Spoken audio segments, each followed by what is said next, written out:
Hi everyone, welcome back a new mini blog. তো আজকে 26 December আমি চলে গেছিলাম হাওড়াতে নেমে মেট্রো ধরে পার্ক স্ট্রিট। আর এই বড়দিনের সময় কলকাতা পার্ক স্ট্রিটে ক্রিসমাস ফেস্টিভ্যাল অনুষ্ঠিত হয়ে থাকে।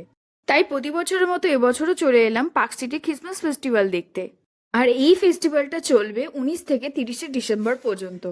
আর এই সময় অ্যালেন পার্ক থেকে শুরু করে পার্ক স্ট্রিটের আকর্ষণীয় হোটেল দ্য পার্ক খুব সুন্দরভাবে সেজে উঠেছে। তারপর কিছুক্ষণ ঘোরাঘুরি করার পর আমরা চলে গেছিলাম ইলাহি লাক্সারি ডাইনিং এ। এখানে আমি এর আগেও একবার ভিজিট করেছিলাম আমার বার্থডে সেলিব্রেশনের জন্য। আর তোমরা সবাই জানো এটা একটা ইনস্টাগ্রামেবল ক্যাফে। পোজ আর রিলস এর জন্য তো কিন্তু ভীষণ ফাটাফাটি। তাই আমি এখানে একটা জায়গাও বাদ রাখিনি ভিডিও আর ফটো তুলতে।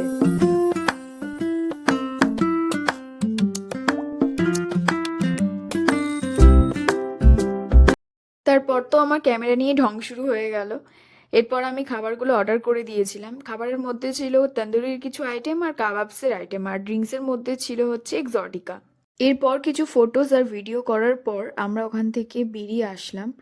তাও বেরিয়ে আস্তে আস্তে আমার আবার মিররের সামনে পোজ দেওয়া শুরু হয়ে গেল ভিডিও করার জন্য। ফাইনালি আমি ওখান থেকে বেরিয়ে ভেবেছিলাম একটু ওই সাইডে যাবো, বাট টাইমের জন্য আর যাওয়া হলো না। তারপর পার্ক স্ট্রিট থেকে মেট্রো ধরে সোজা বাড়ি চলে এলাম। তো আজকে এই ব্লগটা তোমাদের কেমন লাগলো অবশ্যই জানিও।